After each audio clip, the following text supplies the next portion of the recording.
The assessor today is Jonathan Spacek, and the recording secretary is Kara Belcha. We will be hearing applications for revision of the assessment roll in accordance with the Municipal Assessment Act. The matters for which revision is requested have been described in each application, and we'll limit discussion to those matters. The statements that the applicants or the assessor make this hearing are sworn testimony, and anyone speaking to the matters must be sworn in. Be advised that comparisons of assessments of properties are not considered evidence of market value by the board. The board is appointed annually by council and is independent of it in the city administration. It makes its decision on the basis of the evidence provided in this hearing and issues a written order that will be mailed to all parties as soon as possible. Please note that the board's decisions with respect to an application may be appealed to the Manitoba Municipal Board. The matter pertains to assessed value or classification, where the Court of Queen's Bench, the matter pertains to the application of exemptions from taxation. Should you wish to appeal, information on how to do so will be included with the board's order. With respect to the hearing process, I will confirm the matters to be addressed with each applicant following a swearing in. We'll then have the assessor's testimony followed by questions the applicant may have, and then the applicant's testimony followed by questions. Each side will have an opportunity to summarize if they wish. Once all the evidence about an application has been brought forward, the applicant may leave. The process will repeat for each item on the docket today. The session will close after all the applications have been heard, and the board will deliberate in private and make its decisions. You will receive the order by registered mail as soon as possible. As information, all public hearings are live streamed, recorded, and will be part of the public record. As directed by Manitoba Health, we're requesting people avoid close contact within 2 meters with anyone showing symptoms of a respiratory illness such as coughing or sneezing. If you're experiencing flu-like symptoms, we're requesting that you excuse yourself from the room. So can you do the Yep. Swearing? So, Jonathan, can you please state your name? Jonathan Spacek. And do you affirm the evidence you'll present today is the truth, the whole truth, and nothing but the truth? I do. Thank you. And please state your name. Rocky Newfeld. Do you affirm the evidence you'll present today is the truth, the whole truth, and nothing but the truth? I do. Thank you. Okay, so the first item on today's agenda is 201 Portage Avenue, Unit 3000. And we're going to ask that be confirmed. Okay. So Jonathan, can you lead us quickly through your brief? Yeah, absolutely. Let's see if this works here. Let's just test it out. Something to know there. Okay. Cool. So let me just see. We can all see it good.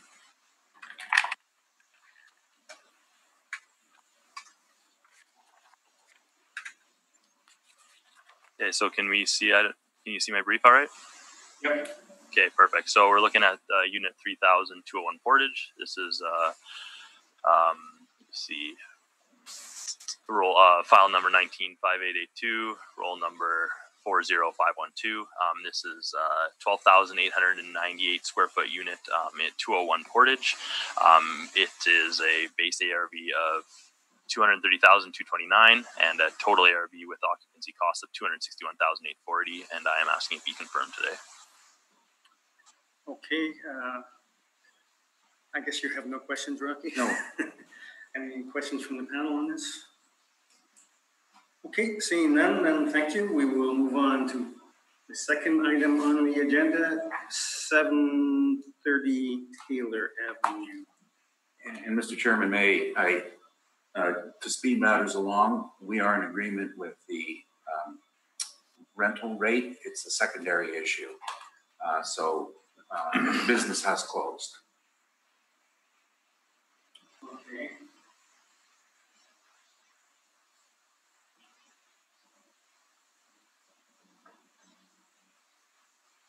And do you know the date upon which it closed? March 19th. Yeah. There's an email stream in there. All right. Did you want to let Jonathan introduce the Yeah, we'll let Jonathan go through his. Mr. Chairperson, Kara, can you help me for a second? Sure. When I closed out the last brief, I assumed that I was going back to the open full docket, but Oh, so I've got to go back to there. Eh? You should, Oh, okay. There should be a better way to do it anyways, but, because then you can. Yeah. It still stays open, Right. so don't exit, just minimize it. Yep. And you can actually. All the different tabs. Good. Thanks.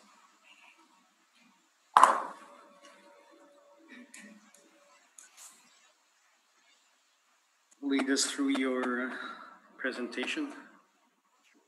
Okay, let's load it up here.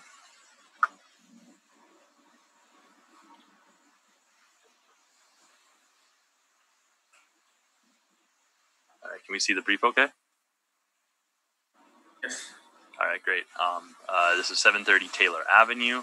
This is located at Stradbrook and Taylor, file number 195817, and business assessment ID 34361. We have a 10,024 square feet over 2 floors. We have a original ARV of $19.43 and $20.43 for the first and second floor. I'm asking to make a reduction in this ARV from a total of $224,340 to $184,920 using a new blended rate of $16.63. Again, it's on the first page at the bottom of my brief here. You can see blended rate of $16.63. So the total ARV is going from $224,340 to $184,920, and I believe we are in agreement on that.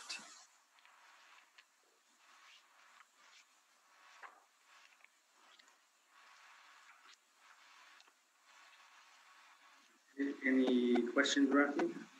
No. Mark, any questions?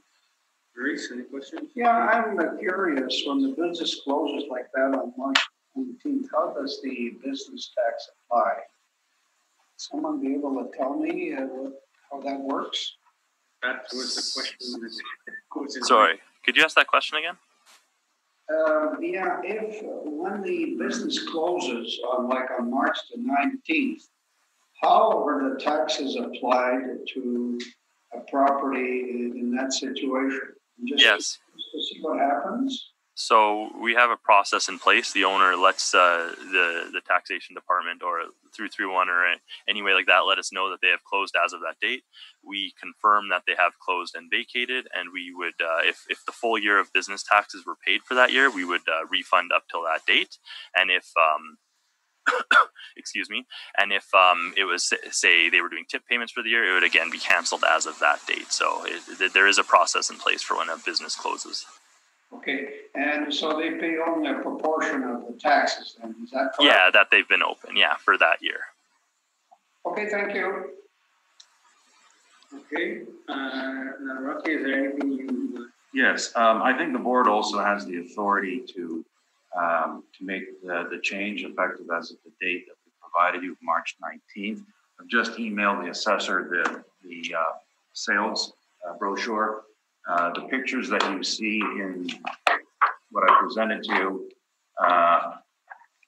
firstly, on page 4, 5, and 6, I took these pictures on March 19th. Yes, it was right in the middle of the lockdown, but the building is empty, so we could get in there. They have vacated it. There's an email string, page 7 and 8. And essentially, the business was being shut down by the lack of business. And they had all their people go work at a home and found out that this is fine. And so they called me and they have interviewed 2 agents, one of which was Colliers. Colliers was a successful agent and have listed the property.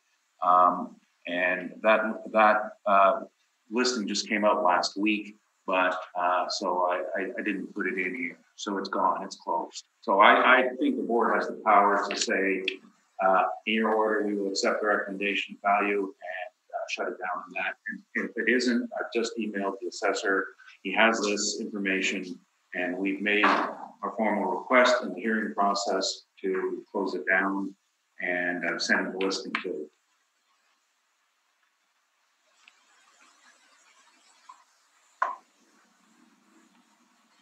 I did try 311 this morning on a different matter, and they're telling us right now there's going to be long delays in processing.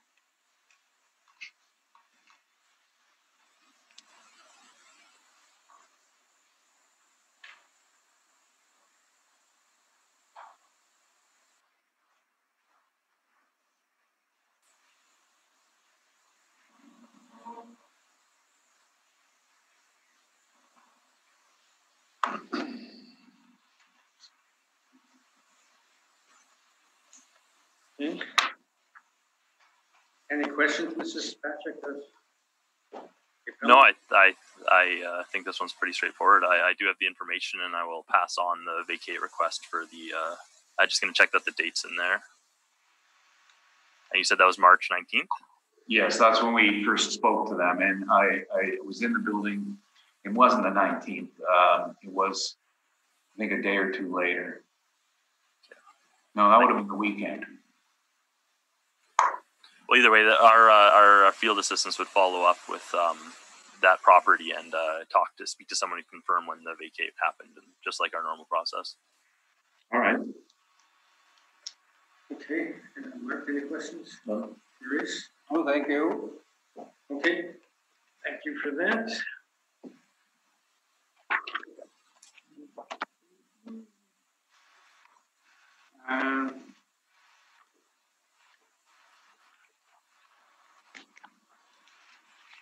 We go to 677 Portage. Let me open the files.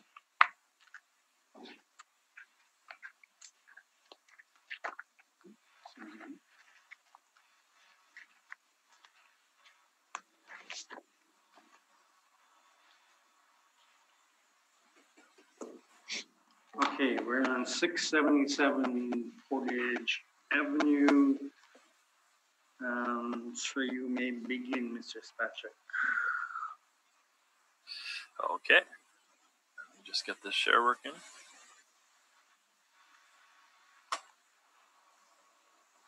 Okay, 677 Portage. We're at file number 195975 and business ID 19748. This is a 3 premises within the building. We have a total area of 6,494 square feet and a overall ARV per square foot of 1301, including occupancy costs. You can see the 3 premises in the middle of my screen, and I am making a recommendation to reduce the 2020 ARV from 84,480 to 72,000. I just was wondering if that would be accepted by the applicant. Yes. All right. Okay, what was the basis of the reduction? It is actually using a slightly reduced rents that were they were used at the realty for the 2020 board revision, and they were not out of line with my comparables. So it might be harder to see here. We'll see if I can zoom in a bit. So for the 1271, you can see on my last page, it reduced to $11, $623 to $4, and $968 to $7, and you get the reduction in ARV at the bottom right of the screen here. Yeah, I see it. Okay. Any questions of the assessor? Okay, and you indicated that the recommendation is acceptable? Yes. Okay, thank you.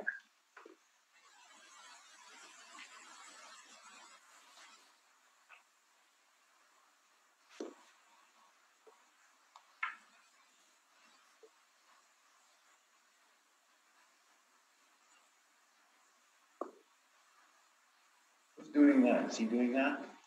When he shares his. Oh.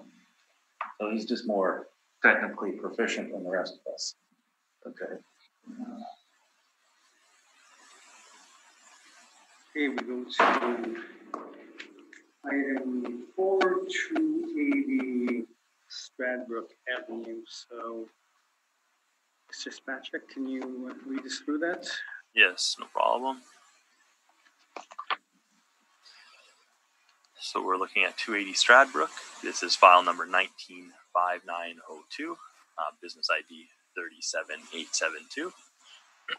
We have a total premises in this building of 4,124 square feet, and a overall ARV per square foot of $16.44. The original ARV was $14.34 for the main floor and $13.63 for the second floor. That gives you the total original ARV with occupancy cost of $67,800, which I am recommending to reduce to $63,720. If we go down, we can see there was a board of revision decision, and I did confirm that the rents were slightly changed and they were within range of my comparables. And we can see that at my last page here that I'm showing.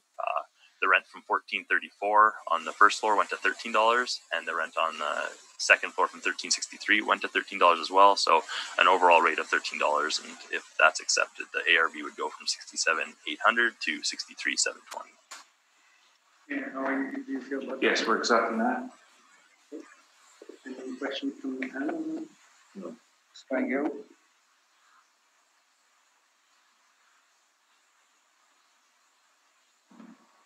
Going faster than you can read. Don't take that as a challenge. We're in for much more fun later.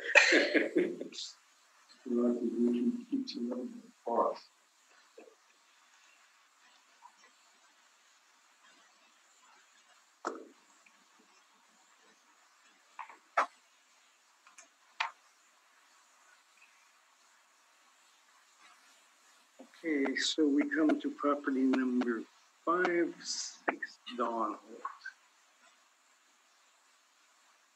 And I see there's no recommendation on this one, so you can proceed, Mr. Spatchuk. Right, thank you. Just load it up.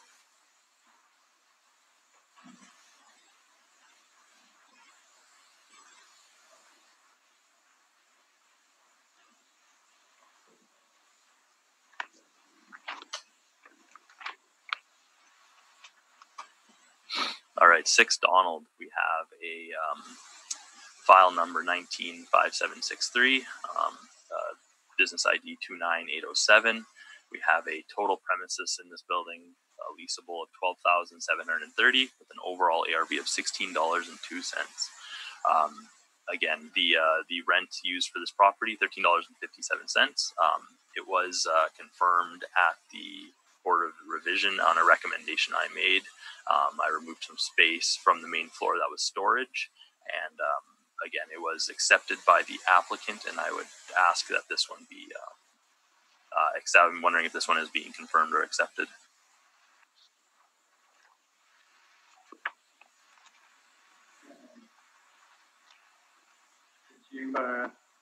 Are you accepting this one, Mr. Newfield?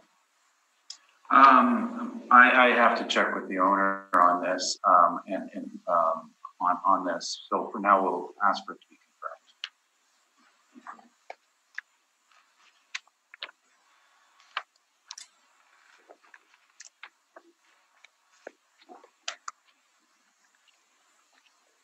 confirmed. Any questions from the panel? No. Thank you. The only thing I will note, Mr. Newfield, is that on your presentation, your proposed value of $183,950 is not divisible by 12.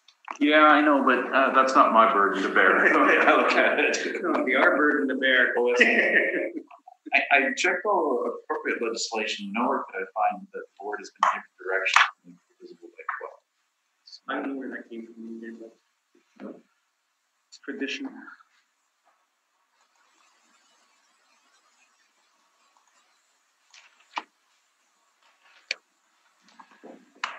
Okay, item numbers 300 William. Okay, now we do have a revised submission on William, and I don't know, does Jonathan have it? Yes, I emailed Okay. all the Okay. Oh, no, wait, sorry. That wasn't revised at all. all of Brad's copy the same. Okay. Sorry.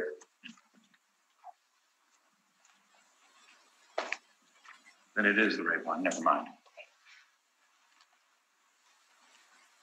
Okay, Mr. Spacek, you may proceed.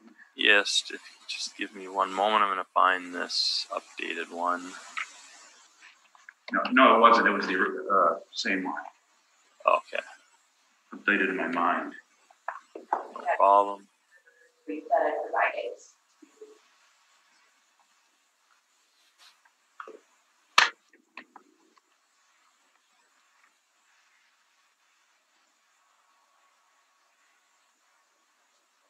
Okay.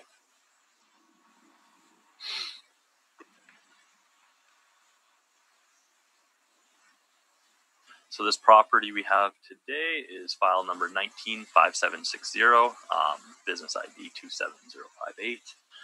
This is 300 William Avenue. It's a police credit union on William, right by the Red River College. We have a base ARV per square foot of $17.85, and with occupancy cost that works out to $20.30. I am asking for it to be confirmed today. I had the same property under realty appeal, and it was confirmed. Again, just to show the main rents, I have 17 bank rents included in my list. The closest comparables are, just need to find my Portage, comparable number 5, looking at 230 Portage. It's a 1985 built bank, so older than the subject property. We're at 9,000 square feet, so close in square feet.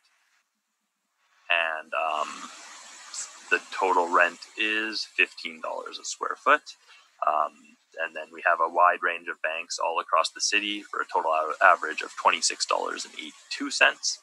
And for this bank today, I'm asking, and I've just included the decision that it was confirmed. So I'm just asking the rent be confirmed as well for the BA. Thank you. Okay, any questions, Mr. Newfield? Yes. First of all, have you inspected this property? I've never been in this building. Okay, so but you're aware it's a two-story building with credit union banking on the main floor and advisory services on the second floor? That's my understanding. Okay. Your comparables number 15. Not sure if it was you or one of your colleagues, but they withdrew this as a comparable on a hearing. You can remove comparable number 15 for this one. I remember that. Yeah. Yeah. Okay. Now, of the rest of the comparables, there's only one that's in the downtown area, correct? Yes, correct. Now, you spoke about number 5. You said it's a bit older, but that square footage, that's only the upper floor, correct? I don't remember exactly. I thought it was for the first and second floor. Right, and there is a full basement in there, which is included in the lease, correct? If it's thrown in, yeah, sure. And have you been in the basement? I've never been in the basement, no. Okay, have you checked your colleague's notes from the inspection he did of the basement? I believe it was Mirak inspector. There's a boardroom down there, and it's finished space. Have you been? We're aware of that? I believe you. That sounds right. Okay. Well, on a blended rate, of course, it's going to be a fair bit lower with all 3 floors considered then, wouldn't it? If you were including the basement and as the square footage, sure, that would lower the rental rate overall. Okay, and the subject, does it have a basement? The subject has no basement from my understanding. That's my question. Thank you. Okay, Mark, any questions of the assessor? The only one in the downtown area is that number 5. Is that correct? Yeah, for net leases, yes.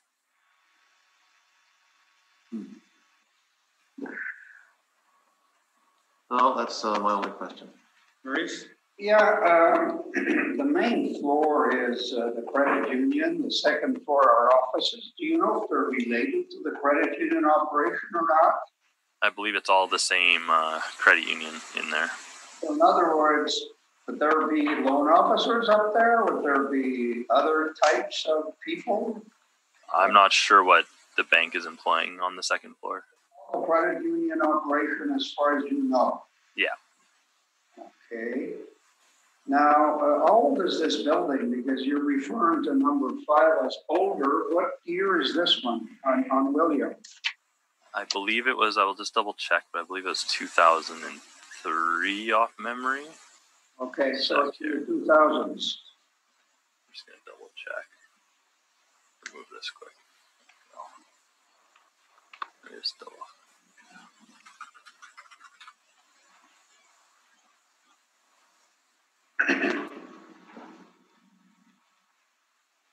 Sorry, it was built in 1998. 1998? Yes. Compared to 1985 on that, your comment? Yes.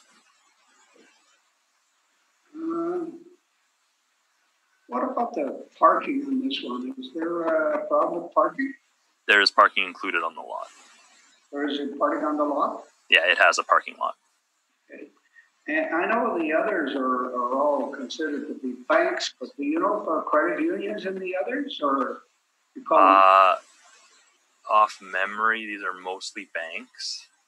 Okay, so you can't be precise on what would be a credit union. I'm just trying to see. Yeah, no, for sure. And I do find that the older banks compared to the older credit unions, you know, they demand a similar rent. There's not a major difference that I can see from credit unions and banks. So your argument is that they're pretty similar? Yes. Okay. That's all, Mr. Chairman. Thank you. Okay, I have no questions, so you can proceed. Thank you. So this is the Winnipeg Police Credit Union. Majority of the building is actually in use for what we euphemistically call wealth management, and which are basically dealing with retirement funds and pension issues, blending city pension with out of pension savings, and it is. Was set up to be a police credit union. The membership is now a little bit less restrictive. I think it's open to families of police members. Too soon for a joke? No, okay, I won't say anything more than that. But the membership has expanded. There are still restrictions to its usage to becoming a member.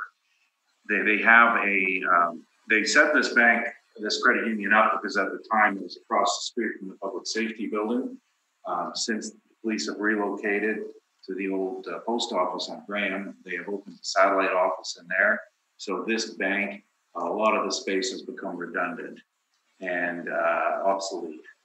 So it's not, when you build a building for a single purpose and your single purpose moves away, then you have a loss of use, a loss of market interest. And where it's located, it really doesn't matter what anybody wants to politically say about this neighborhood that we're in right now. It's not good. This isn't where people want to rent. So it was a forced location in the beginning that's moved. Now, what we're looking at, for I think the best comparables are the one on page 4 of my presentation. So the first one is the one that the assessor spoke of. And it's true, if you just use the first and second floor, it would be $15. But there is a full basement, and this particular building was fit out for use in the basement. They use it. It's finished. It was designed to be used.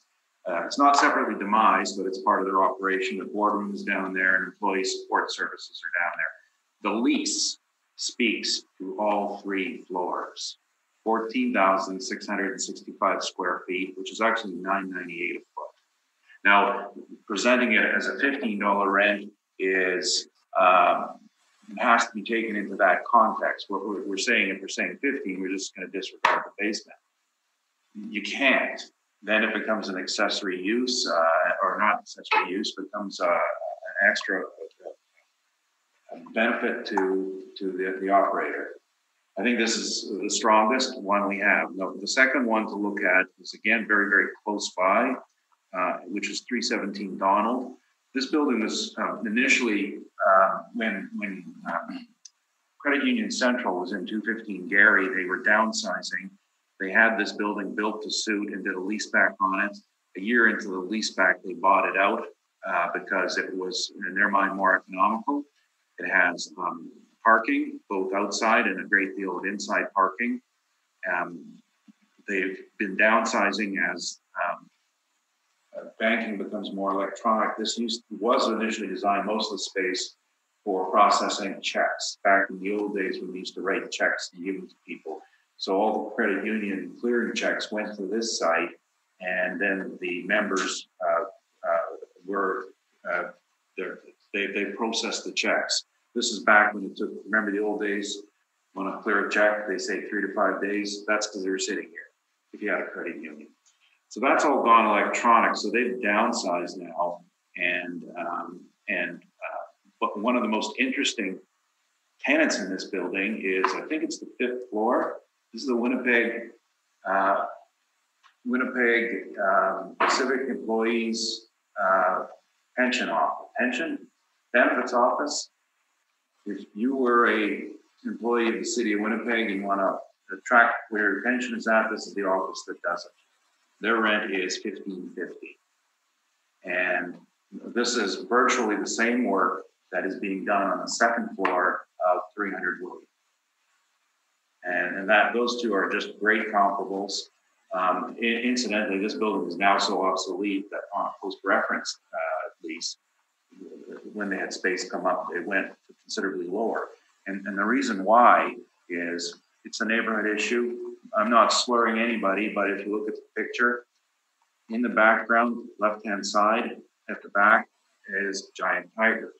And nothing wrong with Giant Tiger, but it's the neighborhood. We have this property for lease. We have the property next door for lease. We bring people to look at it. They look at the neighborhood, see the Giant Tiger, they walk away. And it's still North Portage. So I think that those are the two that we think should bear the greatest weight, and we're looking at a rent of $15. And the decision, board of revision on realty, there was a small reduction on cap rate, and we have appealed that to the municipal board. Thank you. Okay, questions, Mr. Spacek? You said you appealed this one to the municipal board? Yes. Okay, thank you.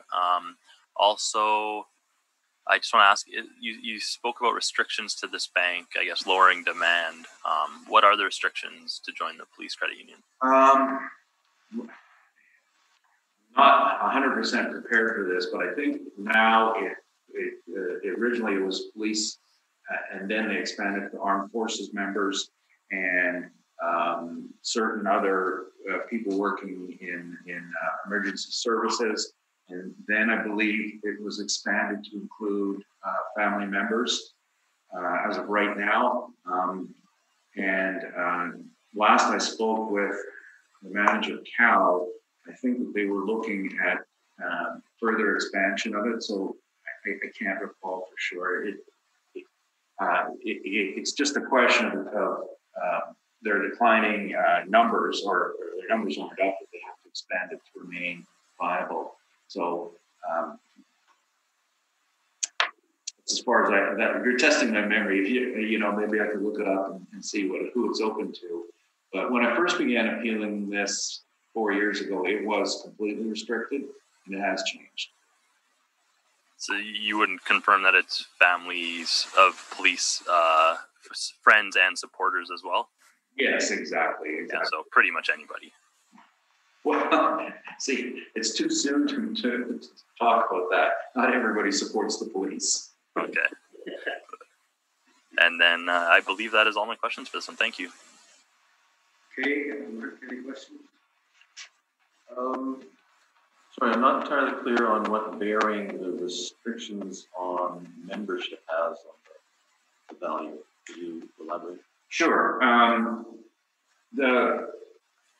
The original concept, being located just over there, beside the public safety building, was as a service to members of the police force. It was designed solely as that. And as a result, they had no need. Now, when the police relocated, this particular branch became obsolete, so they've had to expand their scope of interest, or their scope of people that they're going to allow. And that's an attempt to deal with the obsolescence they're experiencing. Unfortunately, the neighborhood that they're in doesn't lend itself to having a lot of people who need credit union services. Have they opened another location then closer to the new city hall? Yes, they're on the walkway going through 242 through Graham right now. You highlighted a couple of other locations, a couple of other comparables with photos. These are not as good as the one that you described. Is that Oh, size? 317 Donald is superior, I believe, just on the amenities. It's superior in some areas. Yeah, well, yes, it would be. 230 Portage is, some things are superior, some are similar. For example, 230 Portage controls its own parking, although there are charges for it. But then it has the amenity of the basement, which 300 William does not have. 230 Portage is in a far better location, being 1 block from Portage and Main, and benefits from the co-location of financial services at Portage and Main. 300 William is far inferior, being in this part of town. I'm thinking of 500 Hargrave, no, 490 Hargrave. Oh, 490 Hargrave. 500 plus 650 Main, that photos for as well. These are larger. Yes, these were built to suit buildings for the WRHA. So as a result, the construction costs were amortized into the rent. Rents would tend to be higher than market because of that issue. So we had just put them in as examples of other institutional users in the neighborhood. The idea here is that the only interest in this neighborhood tends to be forced institutional use rather than the market deciding. And when the market decides, the numbers are quite low. Okay, thank you. So, Maurice, question? Yes, I don't know if you call it a satellite station on the walkway. So does this office on William remain the main office for those operations, you know? The main office? yes, it's still the main office. And we were talking about parking, and the city or the assessor mentioned that there was a parking on the previous $15 location. I think it was anyway. What's the parking on this one?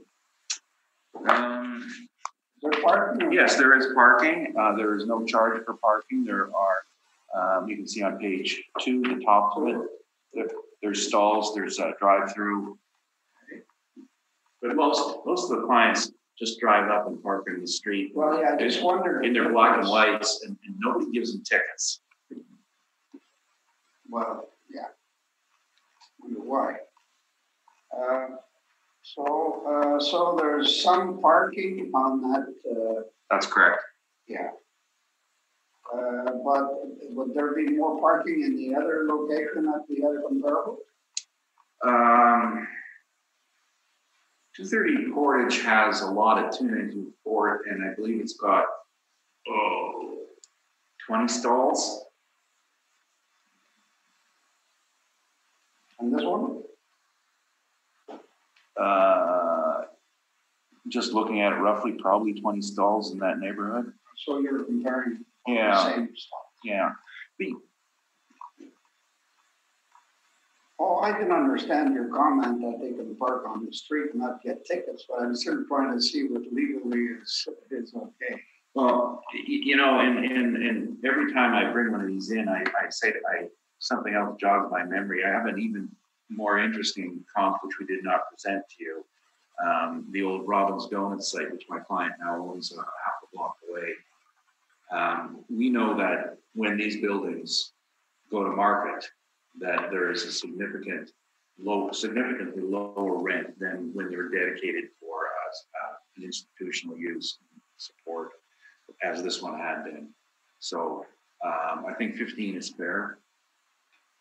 Are you suggesting that Robin's Donuts is institutional use for the police?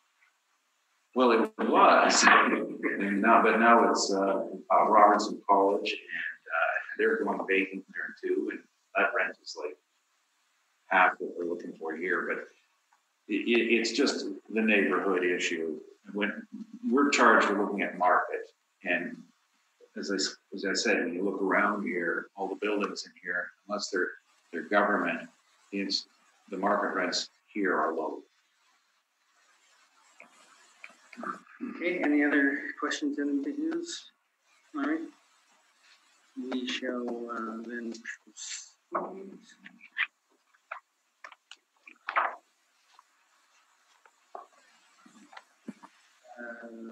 112 Mark. Yeah, this one definitely changed. You keep promising that. Oh, definitely. Okay, Kara, can you? Yep. Mm, Jonathan, you got the email with the new version for 112 Market? Let me just grab it and make sure it's the new one. I believe so.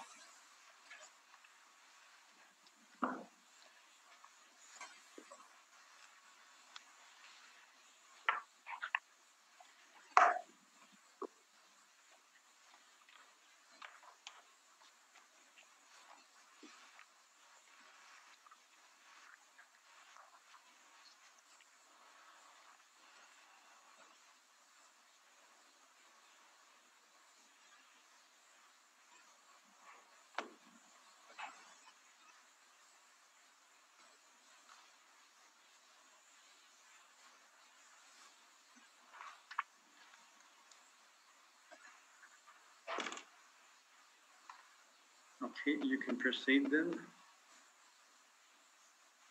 Thank you very much. Let me just load this up.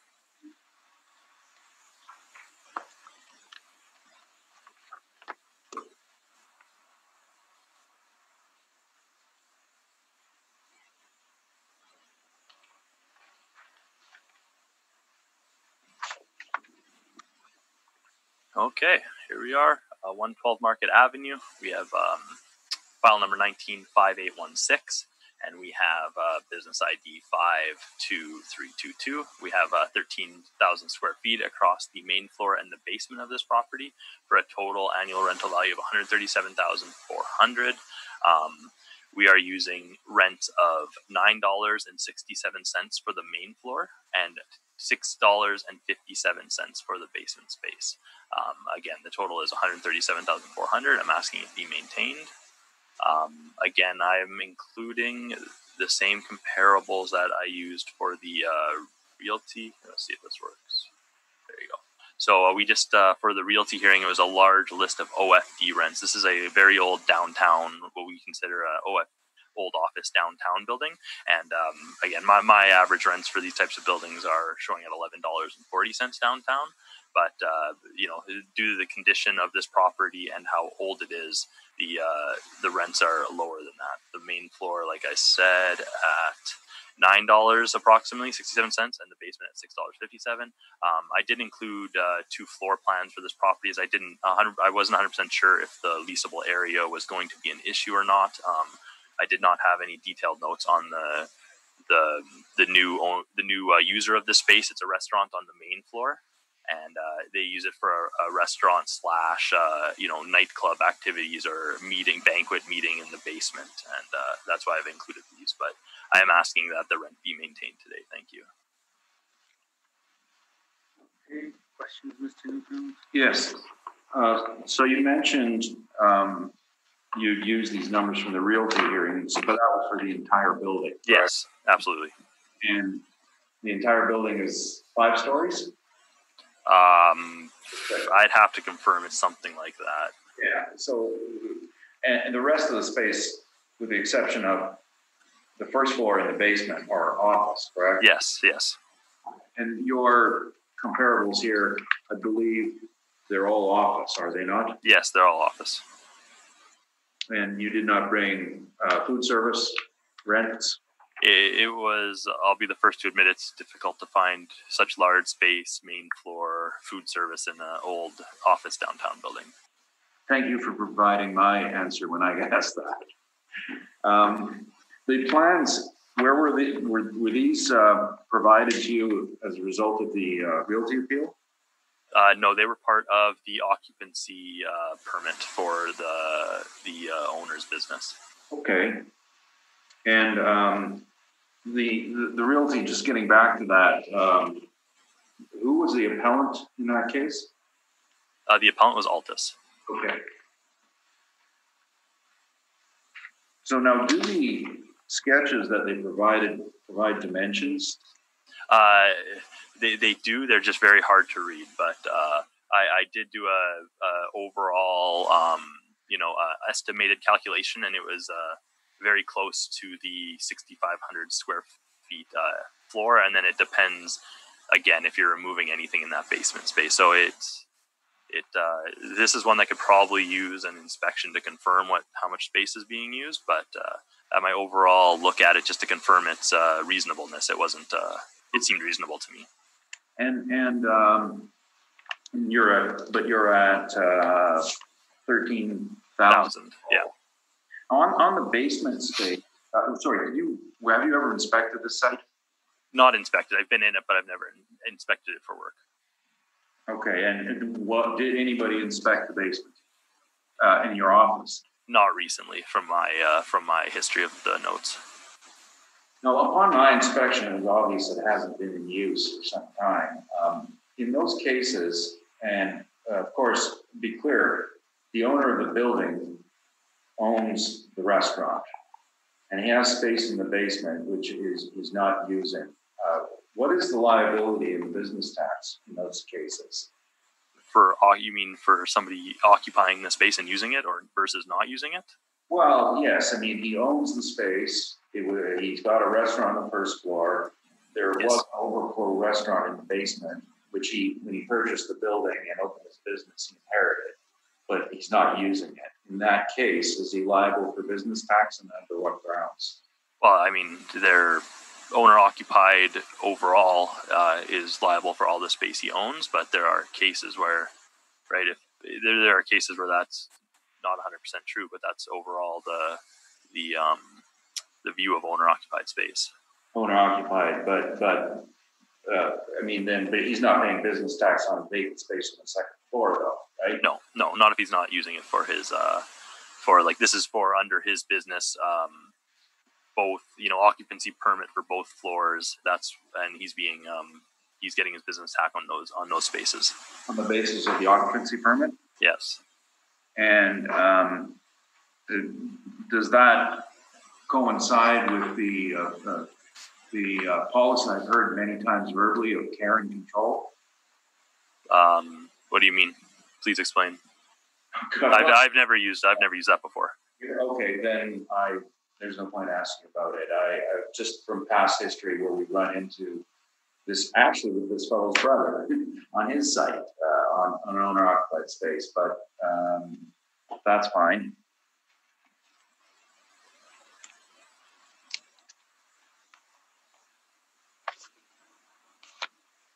Those are my questions. Thank you. Any questions, Professor?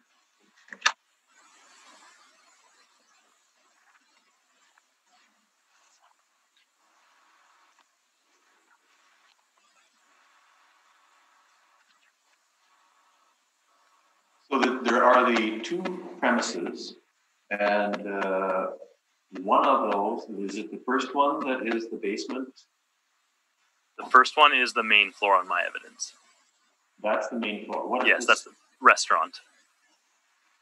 Those are like tables. You can see. You see it's the setup for the restaurant. I'm looking at your first page. Yes. Premise ID 17642. Yes. What is that? The $6. Sorry, let me just flip this around. I have it all. Sorry, that was premise ID 642. 642. That's the basement space. Okay, that's just what I want to know. Yeah. Having the lower rent, I assume that was the case. Yeah. They're both the same floor plan. Yes. Same space. Yes. Okay. Okay, that's all my questions. Okay, Maurice, any questions? You made reference to using the realty decision, but realty decision was based on the whole building. I don't know how you can logically break it down for those two, the floor and the first floor and the basement. Could you try to help me on that to understand a little better? I just had the realty decision. I'm not basing this on the realty decision. But are you trying to understand what do you mean? Like the square footage or the both spaces are different or what? Sorry, can you clarify your question? Yeah, maybe what I'm not sure I'm clear, but the building was assessed for realty and it was confirmed. Is that correct? There was a reduction at the Board of Revision, but it wasn't on rent, from my understanding. It wasn't on rent? No. Okay. And when you made your own review at 657 and 967, Yes. was that you did not use the realty figures to do that? This is the real, if this is the model-driven rates that were used in realty, and then for these spaces, they're carried over to business assessment as the owner is occupying these spaces. And I reviewed these values, and they don't seem unreasonable for me for $9.67 for a larger main floor restaurant space, and then $6.57 for a fully finished basement, kind of club space, if you will. So, that's where my review left me, and that's why I'm asking for it to be maintained, if that's your question. Okay, yeah, that helps. So this, what is this considered as? Is it a bar restaurant? What is it?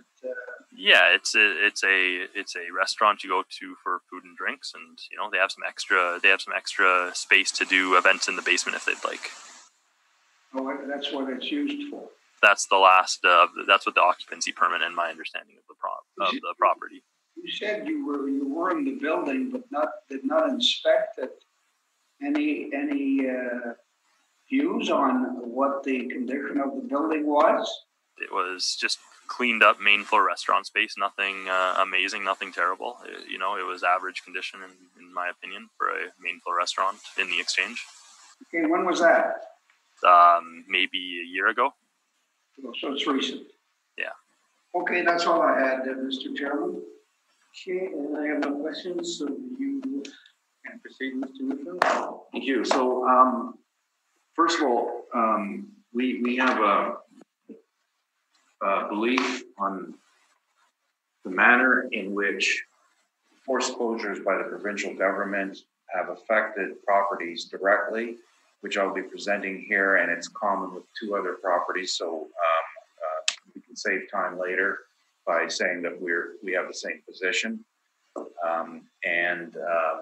The issues that we're believe are need to be revised are firstly the basement rent, the area, and then the issue of how do you deal with forced closure. And so I'm going to talk about value first and then talk about the forced closure. The value, we're not very far off on our number on the main floor, and I think that if this had been our only difference, we would not be appealing this property. The assessor is correct. There are great difficulties in finding rents of this sort in the downtown area, Exchange districts, and where it is. On page 5 are pictures of this. Now, I took these pictures somewhere around June 15th. The premises were open at this point, and you can see that the top picture shows what they've done to try to hit the 50% mark. Page 5 is the kitchen. Now, this is a 6,500 square foot building, and what I found remarkable is this kitchen. This is the kitchen. This is extremely small. Most food service operations will have between 40 and 45% kitchen space if they actually make food on the site. This one is about in the neighborhood of 10 to 12%. And extremely small, extremely low production kitchen. I can tell you when I look at this, I see a 3-foot grill. For 6,500 feet, you would need about 12 feet of grill space to run a full service operation. And yes, I used to design restaurant kitchens. 30 years ago, I was involved with the design of modern family style restaurants. I have a plaque somewhere that I got with my involvement. This is an area of my expertise. Now, page 6 is the basement. This was built as, I think the assessor's correct, as a overflow potentially for banquets. There's a service station there which has water and soft drink hookups and some coolers. As you can see, the lights were off. It's not in use. The owner inherited it when he bought the building, and he took over the existing restaurant operation that was in there. I've forgotten the name of it, but the current owner did not build this. He just took it over. And since then, I think they said they may have used it 2 or 3 times. It's what I was told by the bartender who has been there since they've opened. It's not a very pleasant space. I don't think it's the sort of place that you're going to say, let's go out for drinks. Do you want to go to the basement? No. I mean, it's not good space. Page 7 are pictures of the service areas in the basement. So some of these service areas, for example, the bottom are, there's an ice machine and a washer dryer used for the food service upstairs. The top of the page shows the caged off areas. That's building services. There's a beer cooler on the left side, and the right side are food coolers. So going to my first page, that's part of the 1,098 square feet that's basement storage for the restaurant. It is in use, but that's the quality of it. Page 8 is the back entranceway to the basement space. And there is some racking there. That's part of it. The bottom of page 8 is the entranceway to the basement. This luxurious basement space. This is what you look at when you go in. It's not pretty. It's not desirable. Page 9 is the restaurant. And the reason I took this picture is to show you that there was some work done in the restaurant. You can see that those are modern fixtures. The tiling's been redone, and it would appear to meet code for the food service operations as the retrofit. But the current owner did not do that work. He just took this over. So for rents at 9, we had a number of ones we had looked at, and page 9 are food service operations. Some are superior, some are inferior, and the dates on them explain the same difficulty we had that the assessor had.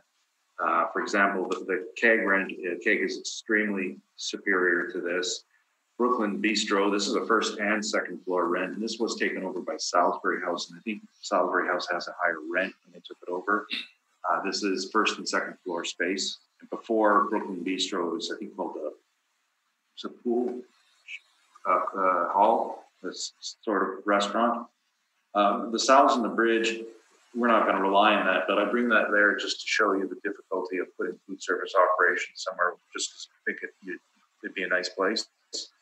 I represented Sal's from the day they went into the bridge until the day they left the bridge. There were some wonderful dreams about how much rent it should generate. $200,000 a year, but at the end of term, it was generating zero. And the current tenant has moved out as well. There's Ichiban, which is a first-class superior basement operation on Carlton, not comparable in terms of quality. 437 Stradbrook was the cheer, and that's first floor space corner of Stradbrook and Osborne, and then the Toad and its associated restaurant. So that's upper floor space.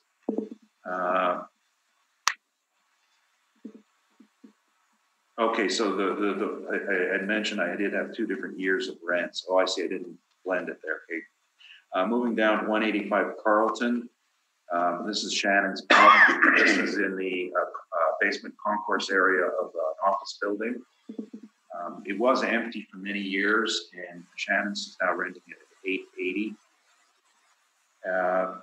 Oh, I'm sorry. You know, that's a typo. That is September 12, not September 20. 370 Donald is in a historic building, basement space that was converted. It's called Kitchen Sink.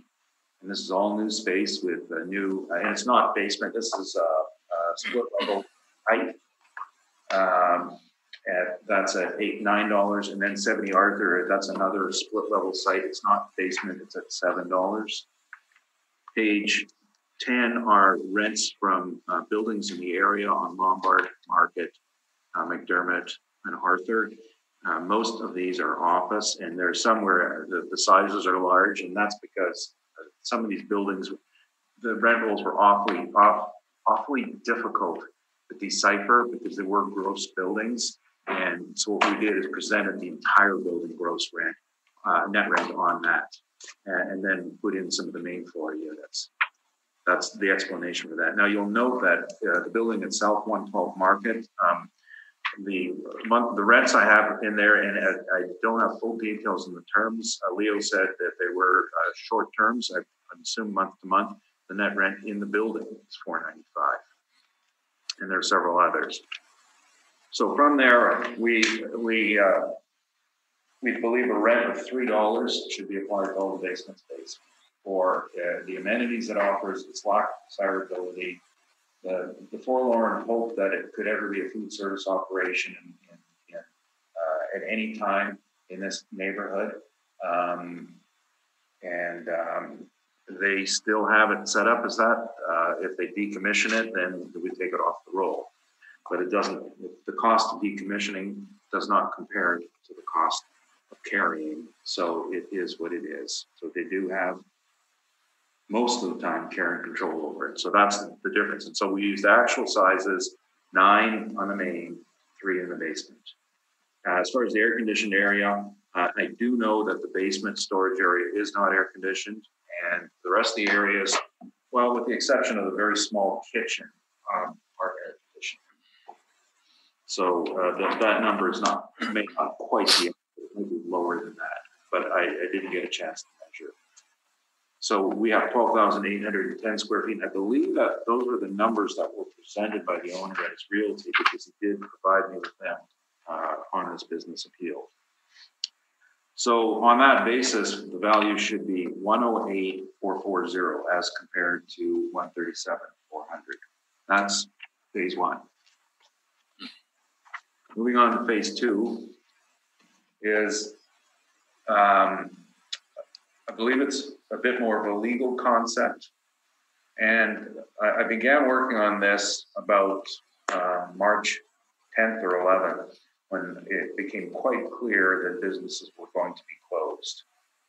The first indication that Manitoba was going to go on a forced shutdown was on, I believe it was March 17th, when the Premier announced that the emergency measures would come into force and businesses would be shut down. Now that measure actually came into effect March 20th, and that's on page 13, forcing the closure of businesses. Provincial order. The law for assessments is provincial. It is not city law, it's provincial law.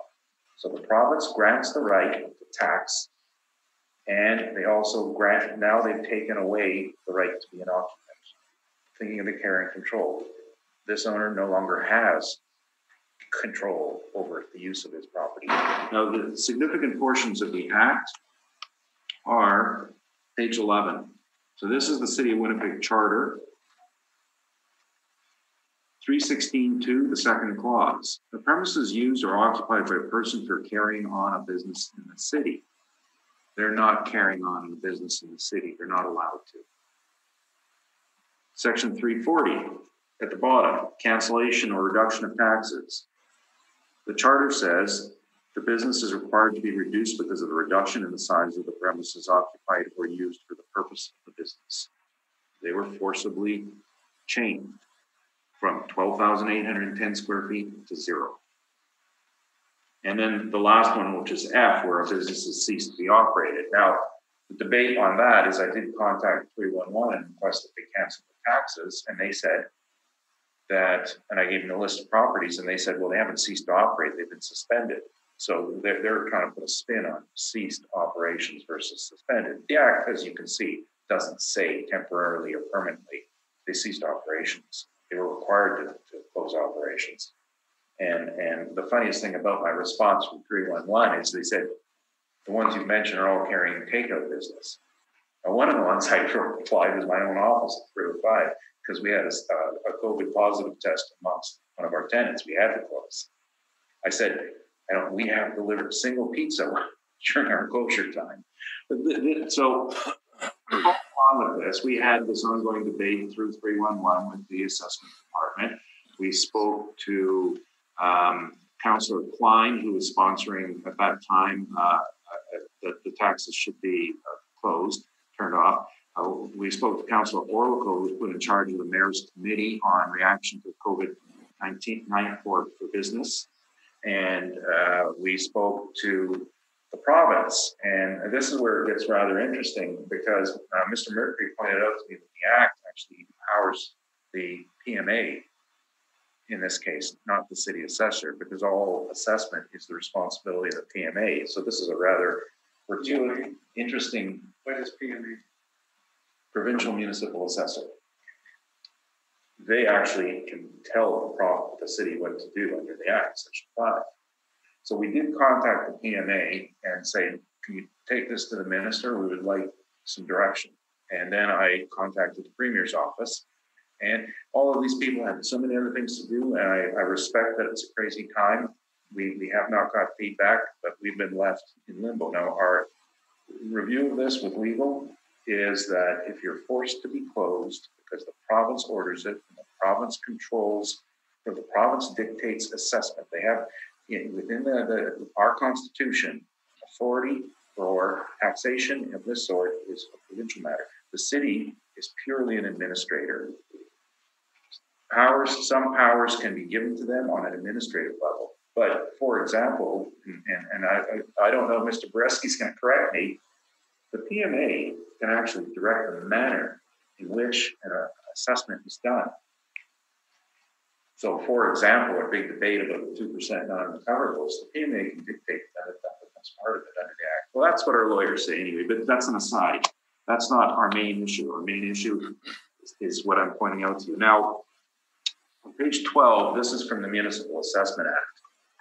Now, I understand that Section 13.1 is applied for a change in the realty assessment, well, in assessments, period, and it has become somewhat obsolete because it was envisioned in the time of the 4-year tax cycle. But I believe the intent is clear. So where are you? Page 12, Section 13.1V. What these are the reasons for which an assessment can be changed in midstream. So the assessor can file 13.1 here notices to change an assessment on this basis, and they do it all the time. They do them under 340 and they do them under 13.1. Section B, a change in the zoning or permitted uses applicable to the property. Permitted uses applicable to the property. And it's a zoning or permitted uses. Operating a restaurant is not a permitted use by order, emergency order of the province. Then, of course, section further down, this is a bit out of order, section 11.1. In the case, 11.1C, in the case of a business assessment, the person who's assessed is the occupier of the business premises. An occupier is, there's two facets to occupying a site, and legal and contractual. The operator of this business has contractual right to use it, but he doesn't have the legal right to use it. He's not an occupant. As a matter of fact, had he attempted to occupy and use his premises, someone from the province, provincial health, would be coming down and giving him a fine and getting his name published in the paper and closing him down, as we've all seen happen. Now, pages 13 to 33 are the declarations that were in place, and we all lived through it. We all know what happened. March 20th, everybody gets shut down. June 1st, you were allowed to reopen up to 50%. June 21st, you were allowed to go to 100%, but still maintain 6 meter separation. Those are the dates. Yeah, sorry. Those are the dates we're working with. Now, some businesses were able to open their patios, but the business decline was incredible. That would then go under the act for losing the usable space in your building, which I mentioned, which was Section 340 1C, reduction in the size. You can't use the dining room. So legally you can't use it. Now, but on practical purposes, most of my clients found the 50% impractical. Basically, if they were going to lose $5,000 a month being closed, if they opened at 50%, they'd lose $10,000 a month. Because they're designed, if you have 100 seats and you're designed for that sort of capacity, you're designed for a big meal period, your costs, your fixed costs remain the same, and only your food cost is lower. And then additionally, you had to bring in extra staff to herd people around, boss them around, and tell them what to do for COVID. So it wasn't practical. Now, the June 21st, there are still premises that aren't open that can't satisfy the 6-foot separation. It's just they're older buildings that are obsolete. Now, in the case of the subject, you can see all they did to satisfy it was cleared out the tables, and they cleared them out and put them in the overflow room on the first floor. So now they're using about 4,000 square feet, and people have to stay 6 feet apart unless they're in their own little group. On that basis, the operative dates would be March 20th to June 21st. So anybody who was forced to close by the province, we believe, should have their ARV removed for that time. And as I mentioned, you don't believe how stupid some businesses are, but it took me a month to get permission from Colliers to speak to the press. And by that time, nobody cared anymore. I mean, here's the bottom line. These businesses weren't asking for handouts. They didn't want money from anybody. They weren't lining up for their rebate checks. They just wanted people to follow the law. You close me down, your tax is the tax on my business. You shut my business down. I'm not talking about realty, I'm talking about business. The minute you tax a business, you become a partner in that operation. The business is shut down, partners don't get their cut. The city is a partner in this. They don't deserve their cut when we get shut down. So we want 3 months taken off, and that's the math below, 81,330. Now, the city has refused to do this on a voluntary basis, and so we're left with the appeal process. We have about 50 to 60 cases that are active, and this is what we'll be going through. Now, there's also, just for sake of interest, there's a councillor's bill before, I think it's EPC, to do exactly what I'm suggesting. But there's a limitation on it for freestanding independent restaurants. I don't know anything more about it than I've read in the paper. And I don't know if it's going to be successful or not, and I don't care, because that's his business. I'm just looking at the law, and this is what I believe the law is.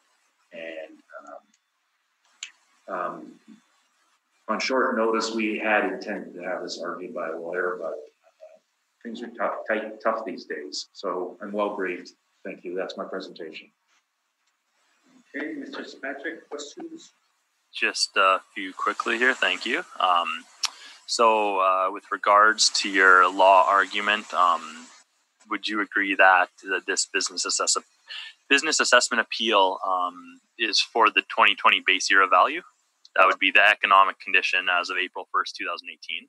So there was no COVID yet for economic condition, and then the physical condition of the property as of January 1st, 2020. Well, COVID is not an economic factor. The closest COVID comes to market is Wuhan market, where it purportedly originated.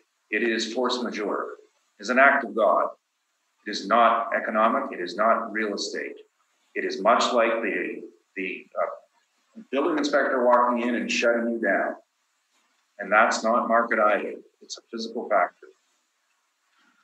So the physical condition, then, if you're arguing it's physical condition, would be as of January 1st, 2020, correct? Oh, the year of the tax appeal. The year of the hearing.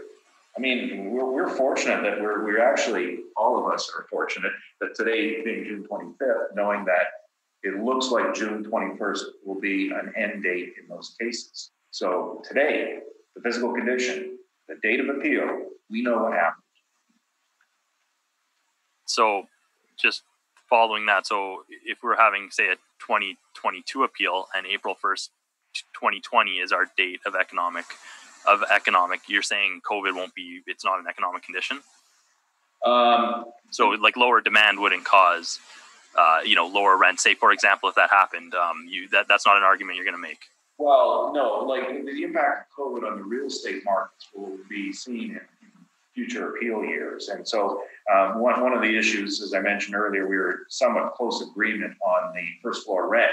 So this is not a rent that's factored by those physical issues. This is driven by 2018 and prior numbers.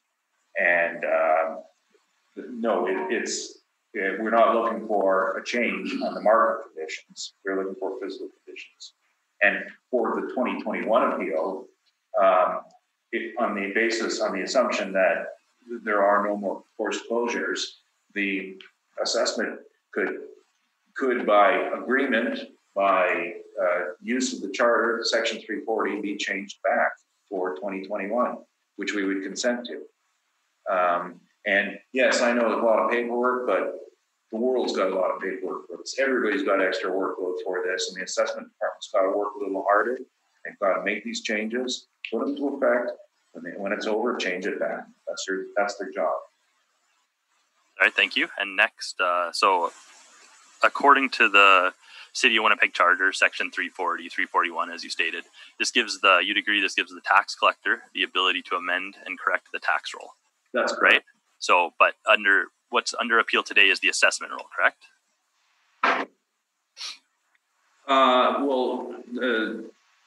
The tax roll is based on the assessment, and it talks throughout this Section 340 about assessments. It says Section B, assessment, C, assessment, D is class, and F is assessment.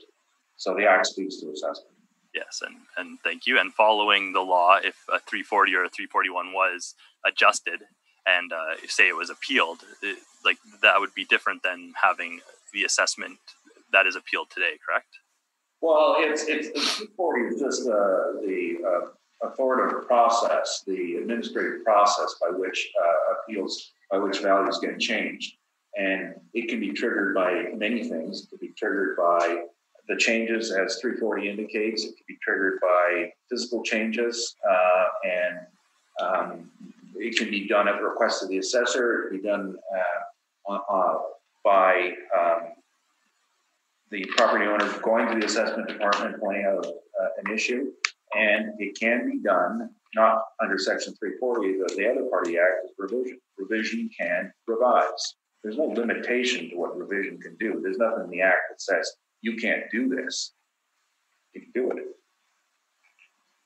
Thank you. And for the next part, you brought up the businesses, as you said, the care and control of the space. There is no, legally, like you said, there is. So you're saying contractually, nothing has changed. Nothing in the lease has changed. They still controlled their space. They just were not using all of it. Correct? That's too broad a word. I think that lease would be more care, and control is multifaceted.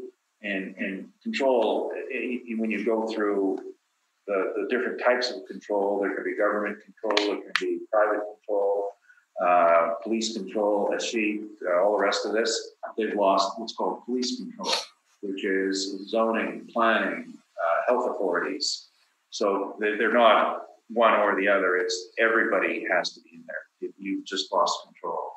It's why we don't put taxes on business taxes on derelict buildings, because you don't have the right to occupy it, and that is from lack of occupancy permit. All right, thank you. Last point. We can agree that we are only halfway through the year of 2020, correct? Yes. So anything that was to happen from now till the end of the year would not be looked at. We're just taking a glance into half a year, which, in my opinion, is flawed. Would you agree? Well, I think the only thing that can happen after June 21st is we can have another forced closure.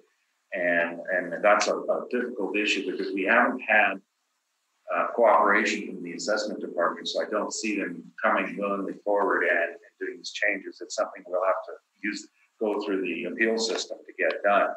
So I'm concerned as to what our next step is do we if the board enacts this change, do we just let it go and then not file a protective appeal in case of a second wave, or take our chances? And that's not a decision we're going to be making with the individual property owners.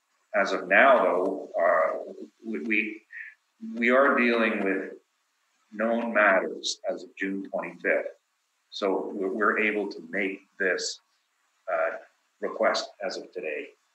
Hence the very late supply of our briefs. I thank you. I believe the legislation makes it very clear exactly what dates we're looking at.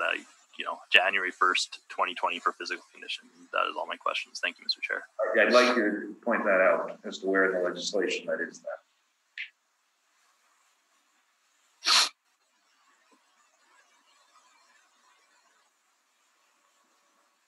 Questions?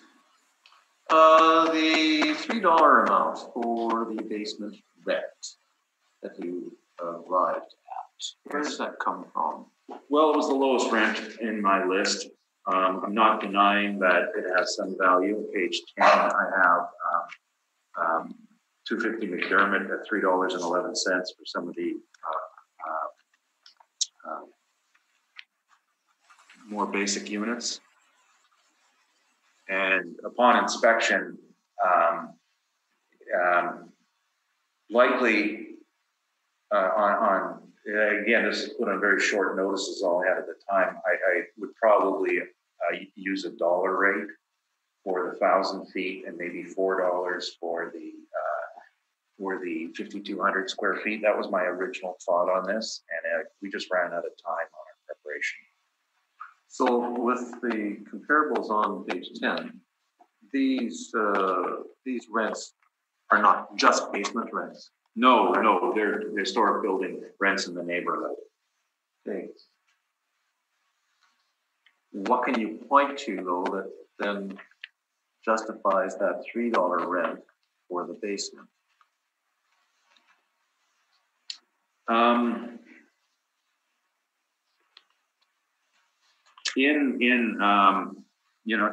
I know it's been entered. It was the one that we first filed. There was some information provided on basement rents. I did delete that for my revision. So we did have a number of basement rents. Let's just call this an uncompleted project. There's a couple of very interesting sites. I ran out of time, but on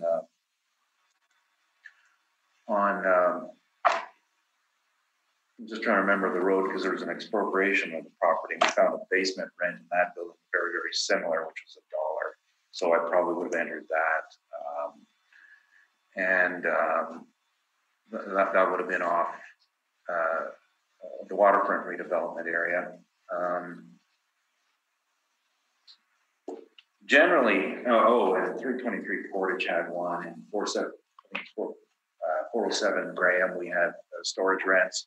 It's storage quality, so often these are leased to people at $2-3 gross, and maybe size $4 gross, and the op cost in the building could be $6 or $7. But because it doesn't form part of the recovery, it's called a contribution to overhead. So converting it to a net is generally it can't really be done. So a nominal rate of $1, and it's also been a rate that we've tended to agree to with the city assessor and basement rents on unusable space, usable space that has only a storage capability. I see that building right there. The one with the pagoda roof, 6th floor. Do you ever, and if you do, under what circumstances, do you make the assumption that the basement rent would be half of the main floor rent? No, generally, no. I mean, and the only that sort of assumption is more typical to a 2-story building in outside of the city center. So if you have someone who built a strip and said, "Hey, I'm going to put an office on top because I get twice the income on the same building," no, it's generally about half the first floor rent. Because the first floor is accessible to the public, and the second isn't. Now, the basement is a different story, and it can depend on has been demised. We have a very few demised basement rents. I know we keep bringing this one. We haven't ranged the current rent for a mattress store. It's like $4. He's got his own entrance and his own services, and is a real basement. 2025 Corridon has some basement rents. The one I mentioned over there, it's I don't think there's a real hard rule in an office environment. For example, the building I'm in, we have basement storage. Those units are given to tenants of the upper floor as part of their package, their lease package. So the rent there will be $0. So I think $1 is just, in years past, it's been something that we've agreed to. Now, for the rear storage, it should be $1. For the front part, $3, $4, as evidenced by the other rents we know of. So I just put an overall rate of $3 on 6,300 feet, $19,000. That's $3, of course. Averaged out, it'd be about the same. All my questions. Okay, Grace? Yeah, I had the same question on rent as my colleague, so, but basically in the square footage, we're very close. Yeah, And 12, 8, 10 versus 13,000, so. It's common area in the basement. That's okay, just to confirm that. Now, on the, obviously, you've got the air conditioning issue that you've raised. It's not a big issue, but it's still there. So, and the basement, there's part of it that is not air conditioned. Is that correct? That's correct. Okay. Now I go to my second question. That's the on the rent side, because I think we've covered that well enough. Because I was looking at your comparables on page 9, and I was having difficulty, I guess, finding the comparison my colleague said. Now, on the second issue, to me, this is a much more complex issue that we're seeing today. And I sympathize with the businesses, but if appeals had been made in March, as they would have been, we wouldn't be talking about this at all. Yes, that's true. Yeah, so that's why I'm going back to the April 1st, 2018 reference period. And because I'm sure that on the next cycle, we're going to get all those arguments. Rents, vacancies, and caps. And the issue of the closures and everything else. Now, I know there is in the municipal act, or there's a ruling that came out in 1994 that basically says, which is this? It's the Broadway Square Limited versus Winnipeg. Well, that's the one where everybody thought they'd won it. Both parties thought they'd won the appeal. Yeah, well, that's okay. Yeah. But the conclusion was, now I'm not going to read everything because you can go back and look at it. The assessment was set aside and was remitted back to the board for reconsideration. The board erred when it considered the lease that occurred after 1991 for the purpose of the assessment. This was a mistake because it includes the event that occurred after the reference year. Now, there's too much legal stuff here for me to draw conclusions and what applies under the Public Health Act, the closures and everything else. And we need clarity beyond what I understand anyway, because I'm stuck with the April 1st, 2018. I'm stuck if this had happened at the early part of the year. And then I see all these arguments are going to come up now and will come up next time again. So I'm just raising that I'm not treading you at all. Right. I know it's a problem, and I know businesses have gone through a heck of a lot. And because I've been reading and looking like everybody else, and it's not very nice. But I don't know how we apply the law, and whatever has to be applied based on precedent. And I think we need a better clarification on the legal side. Well, there were a few. I don't know if you have comments on that. Yeah, I'm just giving you where I'm at.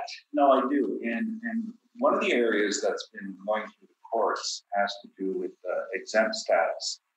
And exempt status would be the same. You notice in the act that they also the same issue to discuss when does the exemption take place. And so the debate is it when it started, when the assessor was notified, and the tax year or whenever. So there are cases on this, and we know that the city's position as a minimum would have been when an occupancy permit was issued. That was generally their position, because then they say that's the start time, and then when we were notified. Now, those were the filings of the documents. The filings of the documents in this case were done March 20th. The world was notified. Manitoba was notified on March 20th. I appreciate the difficulty that this gives you. I work with the people who pay the taxes. I walk into their restaurants, they're shut down, and they get a tax bill. That's just wrong. That's morally, ethically wrong. They should not be expected to pay a tax for an occupancy, for a use, for a business use that has been shut down by the party who gave them authority to tax in the first place. I'm just speaking like a plain citizen. And you know, in consultation with legal counsel, they mentioned the same thing you did. All these appeals have passed. What are we going to do? Well, we got a handful that are still active. And I don't care if it's just a few. It's the difference between right or wrong. Mr. Chair, sorry, if you don't mind, I think we have enough information here to make a decision. Probably move along. Yeah, I didn't want to. Well, I still wanted to raise it because It's an important issue because that's a concern. I was going to question in terms of some restaurants. Well, all restaurants were closed for in-home dining. right, Many were open for takeout. correct. How do you account for that? Well, we're going to bring forward a few that did take out, and then we're going to look at section 340 where you had reduced space. Okay. They got to use their kitchens, but Now, not. I also know that many are saying this opening to 100% doesn't help them because the 6-foot distancing means that half the tables are still out. And they're not about to put barriers, just being where barriers don't exist when they don't know how long they're going to need barriers.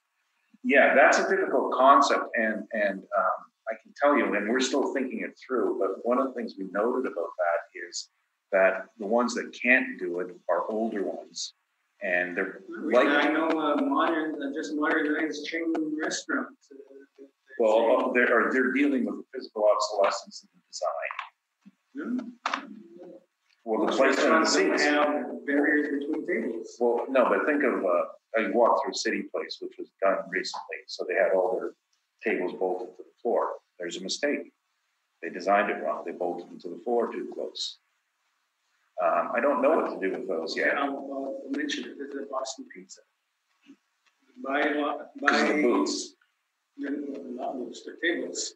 So you either move tables, reducing your capacity, Yeah. or you put physical barriers Yeah. between tables, which no one is going to spend the money to put physical barriers between tables. That becomes a different issue than the order though, because at this point, then it Well, the becomes, order is still 6 foot. no, the order shut them down. Well, anyhow, we're getting on to the big. What you're saying now is an emergency change in like a code related issue. And I can tell you how I'm going to approach it. I've thought it through, but it does not apply to this property. Jonathan, is there any summation you wish to make? No, I believe my points were made. That's great. Thank you.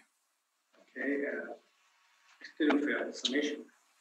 Well, one word or less. Yes, I know, and I think I've said it all. And I know that you unlucky 3 people got the opportunity to listen to this, and it's a difficult issue. I don't know what to expect, but I'm very happy to continue pushing this forward because I know it's wrong to be taxed when you've been forced to shut down. Thank you. And I have to use the facilities. Yeah, I was going to suggest a break till 11 o'clock. Oh, So that is 14 minutes. okay. Found your gavel here, because otherwise. I always wanted to use a gavel, but that would be using it on the table. Are we live on YouTube? We're not like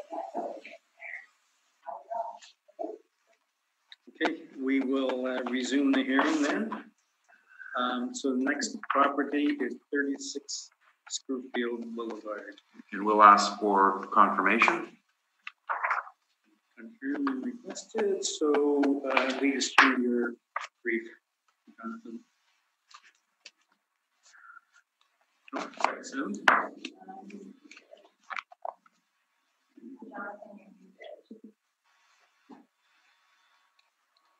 Give it to him in sign language. Hello. Yeah, now we're good. Okay, let me try this again. Let me know if that's my brief. Yes. Perfect. All right, so we're looking at 36 Scurfield Boulevard. Again, file number 195899, business assessment ID 50924. It's a 9,720 square foot building with $13.35 base ARV with occupancy costs. We are at 153,600. I'm asking it be confirmed. Thank you. Okay, any questions from the panel on this? Okay, and you're requesting confirmation? That's correct. Okay, so thank you for that.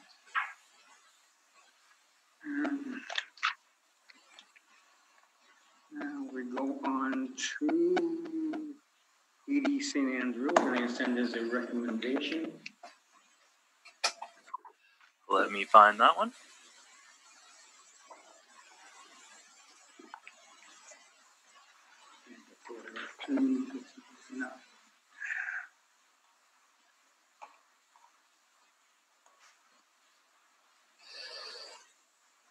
Where'd you get that coffee? Is that coffee?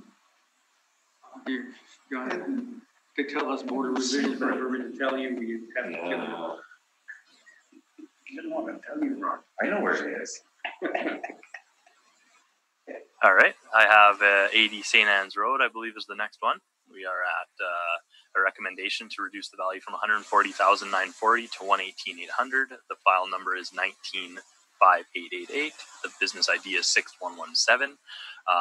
This is based on the border revision decision, and as you can see here, it's a small, it's a reduction in rent from $1,605 to $1,244 overall. So we have 2 premises, one $16.05 at 5,897 square feet, and a second premise at $12.86 at 2,128 square feet. And if you take the reductions, it brings it from 140,940 to 118,800. And I'm going to ask if that gets accepted first. Is that acceptable? Yes. Okay. Any questions from the panel? That is based on the realty figure. Yes. Thank you.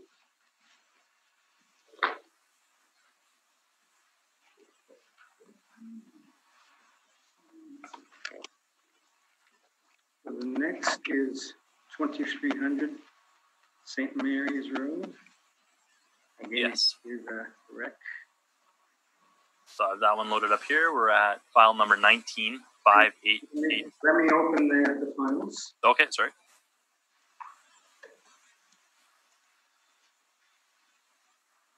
Okay, I got them open. All right, go ahead. All right, this is file number 195884, business ID 7346. This has 4,995 square feet with an overall ARV of 2262 originally. I am making a recommendation to reduce the value from 112,980 to 98,400. You can see on the second page, I've included a ARV calculation showing the reduction in rent based on the recommendation made by the assessor. And that was the decision that was, I believe, accepted at the board. So I'm going to ask if that gets accepted.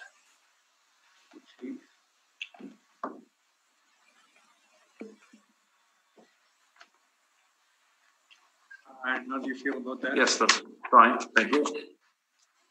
Okay.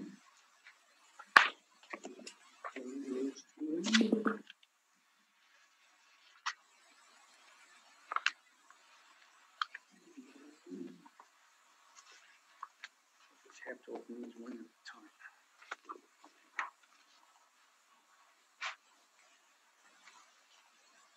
Okay, number 11 is 605 Demirans.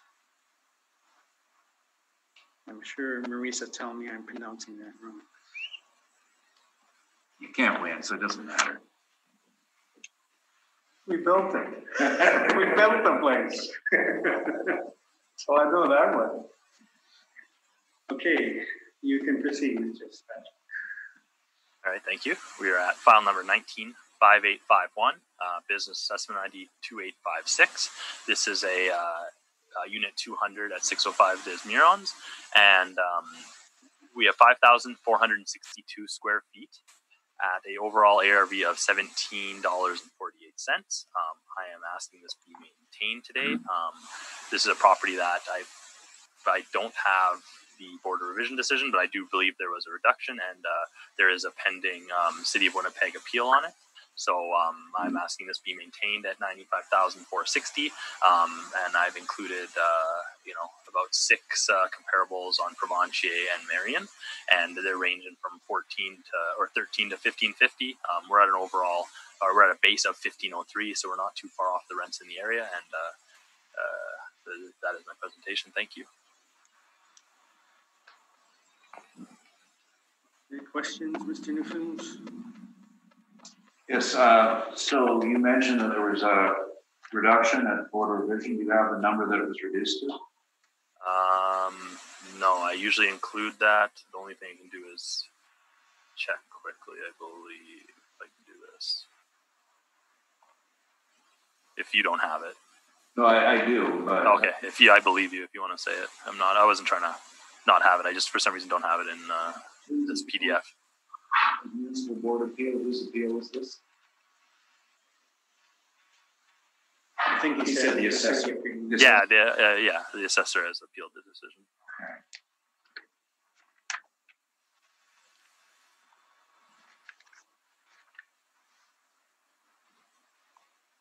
Have you inspected? I've never been to this building. Are these the same rents on the business roll that were used for the realty roll? That is a great question. I will let you know. I believe I put these together myself. Okay.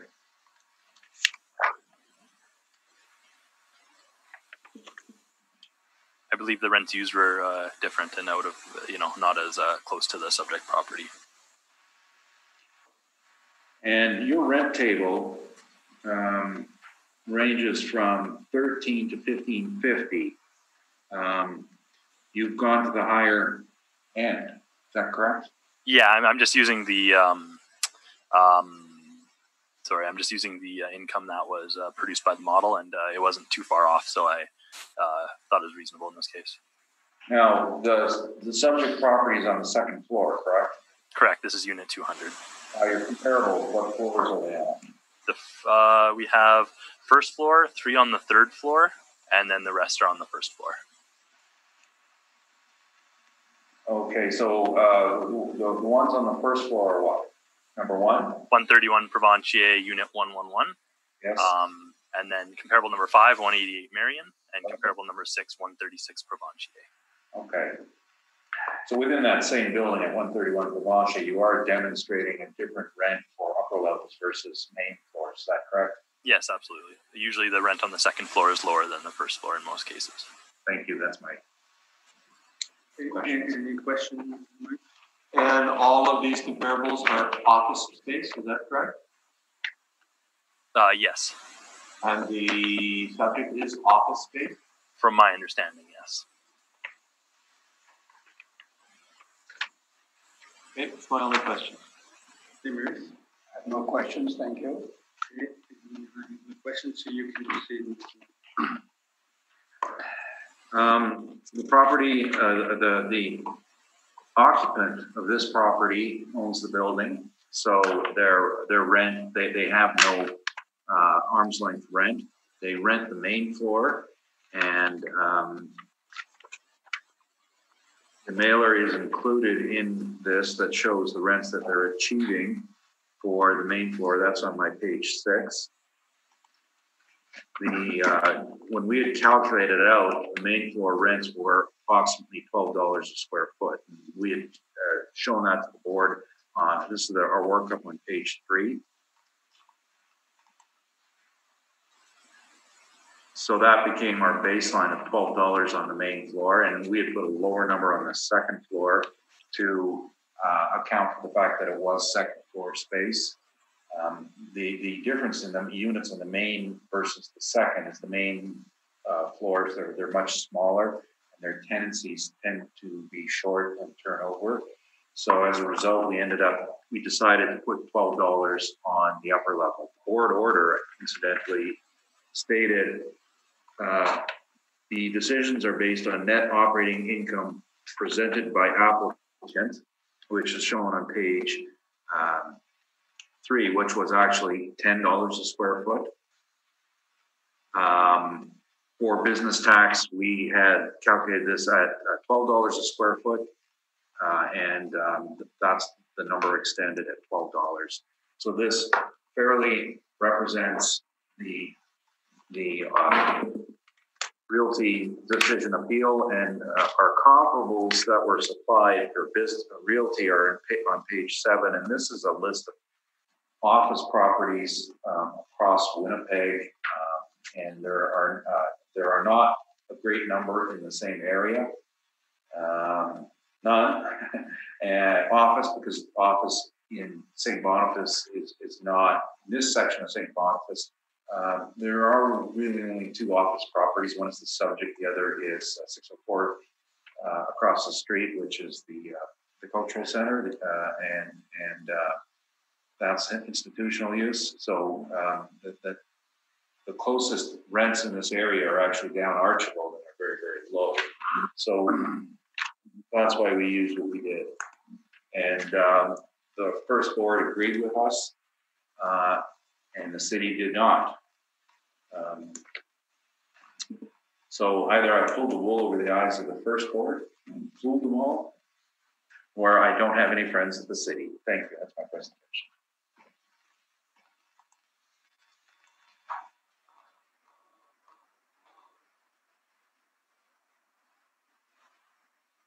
Okay, questions, Mr. Spatrick? I have no questions on this one. Questions? No questions. So what's the request on your part for this? Well, I just want to make sure I got the proper amount. Yeah, I didn't prepare this. I probably would have put 10 in myself, but one of my assistants did. They put in 12, so we'll stick with that. 78,930. And does that include the occupancy costs? That's correct. 78,930. That's correct. Okay. But you're saying that the realty thing was $10? Yes, it was actually 10. But you're asking for 12. Well, yes, that's fine. We can live with it.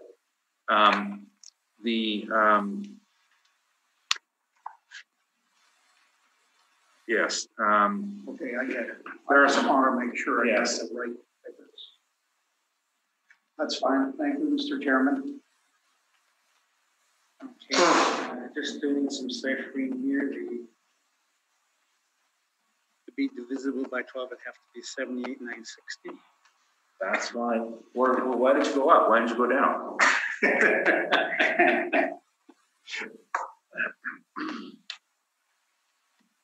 Okay, thank you for that.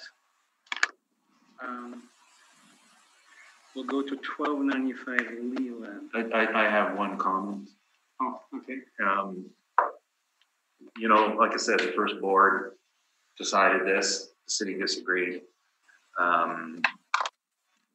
I say you just follow your own independent decision.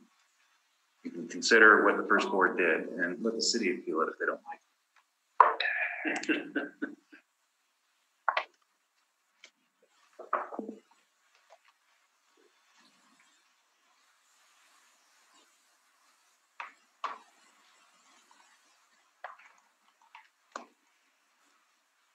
Okay, so 1295 Leland.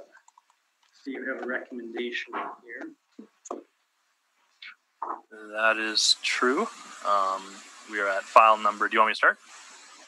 Yep, go ahead. File number 195781.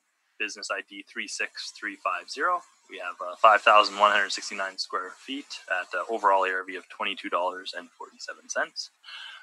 This is with occupancy costs and 2 floors of blended rates. We have my first premise 30275 at $20.17, and premise number 2 30276 at $19.50.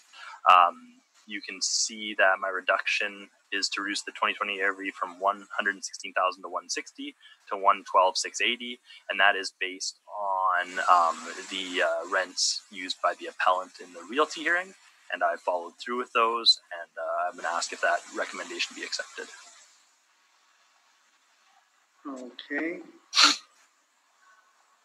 Mr. Neufeld, I understand there's the issue of the COVID, but how do you feel about the... Yes, we're in agreement with the value, so that's fine. And I'm very unsure on the COVID issue because this is a dentist's office and they're covered by a different closure section.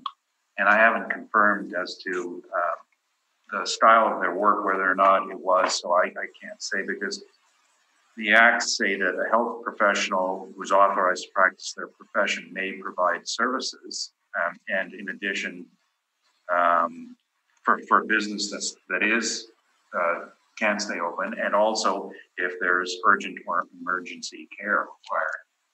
So I haven't confirmed with them what their degree of closure was. There's a dentist in my building who was shut down, but the interesting thing about emergency dental services, they used to practice them on site, but anything requiring anesthesia is now done off site. So I don't know if they closed up, so I can't speak to it. So, Questions? as opposed to 112 Market, where I went there in person and inspected the wall. Reese? Thank you. Okay, and so I understand dentists could open for emergency work if they wanted to. Yes. Yeah. Regular checkups had to wait. Yeah, but Mid-May, I would guess. And we don't know the degree that they can do off-site services. So if you had someone who did off-site services, then they technically weren't closed down. And plus, I just off the record. Now, never mind. Okay. All right. And anything? I think that's the last item on the agenda, so that brings us to the end of today's hearing. So thank you very much for your presentations. I heard to hurry up because I know Jonathan's got a 1 o'clock appointment. Yep. Busy day. Okay. Thank you, and that concludes today.